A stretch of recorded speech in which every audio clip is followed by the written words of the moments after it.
Hey there! If you want to take your Overwatch game to the next level, join a competitive team. You can do so regardless of your current skill, and we're going to show you the way. Stay with us. Hello guys and welcome to the Dojo. We've been saying that you should try out competitive gaming to experience a new way to play Overwatch. When we're saying a competitive team, we're referring to a six-stack who is getting together regularly to play either ranked or scrims and tournament games. Is joining a team and playing together really that different from your everyday ranked play? We can tell you from our personal experience that it is. Let's get to the details. Before diving deeper into the topic of the benefits of playing in a competitive team and how to find one, let's go over the terminology we're going to be using so you don't feel left out. Competitive team. A six-stack who plays together regularly to work towards a common goal. A common goal can be fun, better ranked SR, participating in tournaments or getting signed by an esport organization, etc. Scrim. A game played between competitive teams, usually a custom game with a competitive rule set, where the teams are practicing against each other. Ringing. Substituting a player in an already existing team for some matches or a full tournament, the best way of networking in the competitive scene. Tournament. Online or offline competition that has a predefined rule set and usually spans over multiple days or weeks. Cup. A competition for teams usually done in one day. These terms are the most important ones when we're talking about playing in a team. Now let's get to the part where we discuss the benefits. We already have an episode about the topic of amateur competitive gaming, but let us repeat some things to be able to explain them in more detail. You can check that video by clicking on the card right now. For most Overwatch players, solo queue is the go-to solution for being competitive. Players are working towards higher ranks and trying to earn more SR. We don't deny that playing in solo queue has its own beauty. There are 5 random people that you need to figure out how to work with in order to win. In most cases, you need to rely heavily on your own skills and prepare for the worst from your team. There are random events, disconnects, or trolls more than we would love. Kind of like a coin flip, right? On the other side, joining a competitive team is a really secure environment. You'll spend the first few matches getting to know your teammates, of course, but after experiencing team play and communicating with them, you'll be able to rely on the team members heavily.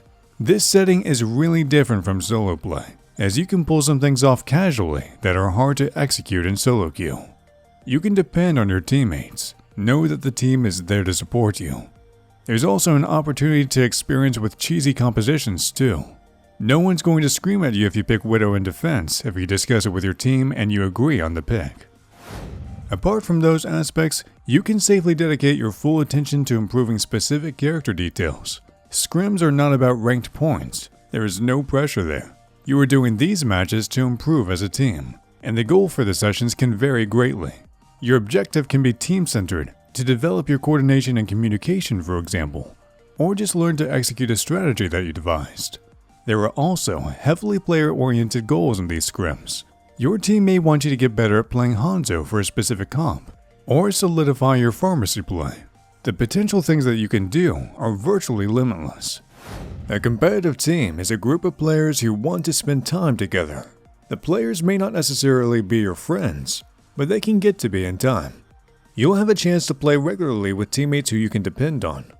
This alone can be a really fruitful aspect to those who are looking for social interactions in competitive gaming. You'll be able to discuss your ideas together, figure out strategies to help you win games, and experience the anxiety of participating in a priced competition with the promise of some serious cash. Oh yeah, there's cash alright.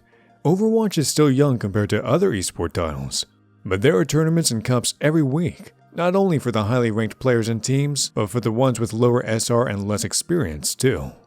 There are opportunities that you can take if you're taking competitive gaming seriously. You won't be the next ninjas in pajamas in a day, but those guys started somewhere too. The team you are playing in can participate in free cups held weekly in order to gain fame, experience, and the promise of some kind of reward. This should give you a basic idea about why it is really good to try competitive Overwatch gaming. Now, we're going to show you how to look for teams, apply to them, play your trials, and then join the team when you are accepted. First of all, you need to stop for a moment and think about your goals. It's important to find a group of people who share the same goal as you to avoid any misunderstandings. Your goal can be one of several of the following, but these are just general ones. Have some company on a regular basis. Have consistent games, minimizing the random factor from unknown teammates. Play together to climb the ladder. Develop your team skills such as communication, coordination, etc. Develop your personal skills like game sense, character-specific knowledge, etc. Participate in competitions. Travel to a LAN party with your team. And make a living from gaming. Of course, you can have any kind of goal that you can feel you can get excited for. The important thing is that you think about these and write them down. We included a helper sheet for your journey to finding the perfect team in the description. Make a copy of it and write down your goals there. These are going to be important soon. You can get back here and modify them later if needed. We would like to also see your goals if you're willing to share them. Do it in a comment below. We want to mention here that if you're looking for an active Overwatch community looking for improvement, join our Discord server. Click the card now or the link in the description below. Alright, after the goals are cleared, you need to think about how you want to commit to reach your goal. Think about what you want to achieve and decide how much time do you want to allocate for it. If it's a fun team you're looking for, we're going to discuss the types of teams shortly, then a few hours a week will usually do. If you're looking to participate in competitions and the like, you may need 10 to 15 hours per week dedicated for the team at least. Professionals spend even more on that. If you're using the sheet, you can write down how much you want to invest in playing and when. This will help you find a team with more or less the same schedule as you. If you're flexible with the time or the schedule, just give an approximation. If you're following the sheet, you can see that the next parts are about your best roles and characters. It's beneficial to think about who you enjoy the most because teams are usually looking for a set role to fill, like main tank or hit scan DPS. Write these down too. The last personal part is about your strengths and weaknesses as a player. Think about these and try to be honest here. Mention if you're really good mechanically or have the ability to inspire others during hard times. Think about what you as a person can bring to a team. Then also mention your weaknesses. For example, if you're quick-tempered or have troubles with authority. These are important. It can save you time if you can identify differences early on in the team. That's about the personal things you need to compile. Now let's decide what kind of team you should look for. Based on your goal, you should be able to identify what kind of team you're looking for. As we said, you need to look for a team where members have the same goals as you. Here are the different categories of teams that you can find in Overwatch. These teams are usually grouping to have fun together. Generally, there are no rules, no leadership, just a democratic group who decide to play together in order to enjoy the game. There may be only casual or custom play involved with the time schedule or without it. The team size can also vary. There may be more than enough members for a full 6-stack, just to make sure you can hop into games when some of the members have time to play. These teams are still mainly motivated to have fun, but in ranked play. They're looking for more challenge, and usually define a small set of rules to make sure the group works well. The members are not necessarily looking for improvement, only to enjoy the game in a team where they know each other. Joining a team like this gives you an opportunity to play Overwatch in a reliable team and have a lot more fun than in solo queue. The first tier where players are actually more interested in winning the game than having fun. The members are usually motivated to raise their competitive ranks together, and they figure that it will be easier to do so with other people that they know. These groups will most likely have a schedule for times when they are playing together. The roles of the members are decided so that they can improve with the set of heroes they want to play. Teams like this usually have strategic planning as well as team exercises to help them beat their opponents.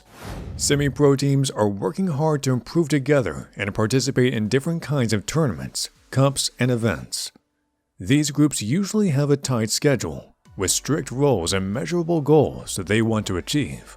Each player puts a lot of time in the game in order to improve as a team, and also playing solo when they can to make sure that their personal skills are also reliable. The actual commitment the team makes in order to be good decides if we're talking about extreme hobbyists or wannabe professionals. In the professional tier list, they're considered Tier 5.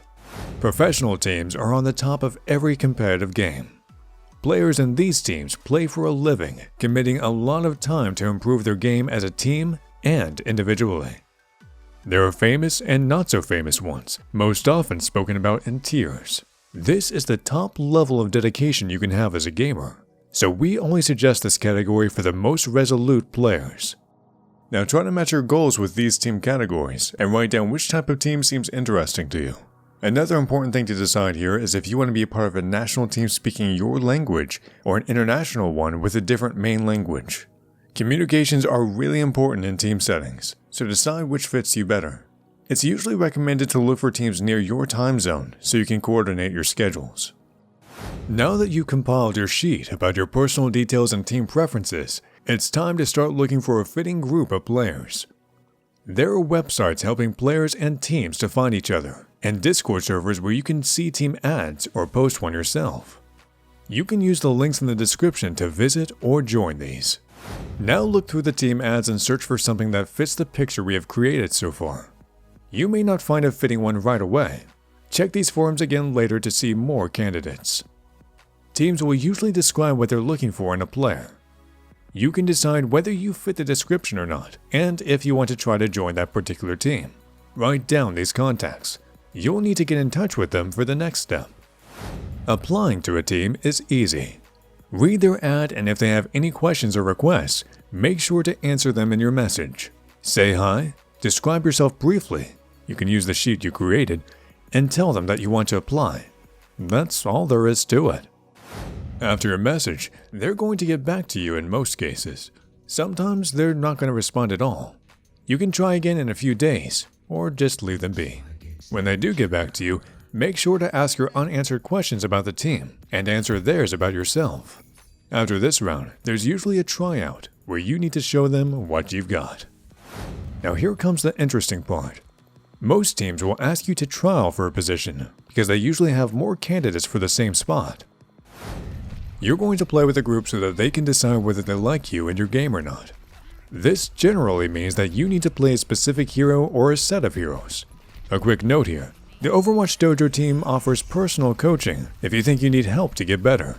Support us on Patreon if you're interested in that. Getting back on topic, here are the most important things to pay attention to. Always be honest with the team. They're interested in who you are as a person and as a player. Try to give your best during the tryout. This applies to both your communications and your gameplay. Pay attention to the team and to yourself. This doesn't mean that you can't make mistakes. Just make sure that you're taking the tryout seriously enough. Prepare yourself mentally for the match. You'll be playing with a team who knows each other. Try to adjust to them. Figure out how they are acting during the game and match their style. Don't be afraid to speak your mind. If you feel uncomfortable or have anything to say, share it with them. Try to show the group what makes you special. Dominate the enemy with headshots, or use your people skills to cheer everyone up. These tips should serve as general outlines. After the trials, you're going to have to wait for them to get back to you. If you have more than one team you're interested in, you can also trial at them. This leaves you more choices when you need to decide where you want to join. We recommend having at least 2 candidate groups, just in case. Okay, so you got your invitations to 1 or more teams. Now it's time to decide where you want to go. Time to revisit your sheet if you did one, or just think about what we've discussed in the video. Does the group share your objective? Did you have fun playing with them? Was there anything that made the group stand out compared to the others? Make your decision and notify each team about it. Letting the teams know that you decide not to join them is recommended, in case your choice proves to be bad. Congratulations! Now you have a competitive team. You will thrive together, but sometimes you need to deal with problems together. Those are unavoidable. Make sure that you're keeping to your goal and you will have a good time and a lot of great experiences. From here, your team needs to decide what you do with your time together, whether it's just ranked games, scrims, or strategy sessions and tournaments as well. Make sure to share your story or your ideas about the topic. We want to hear if you had success in joining a team using this guide. Now, please like, favorite, comment, share, and subscribe if you like what we're doing here. See you guys in the next video. To join forces.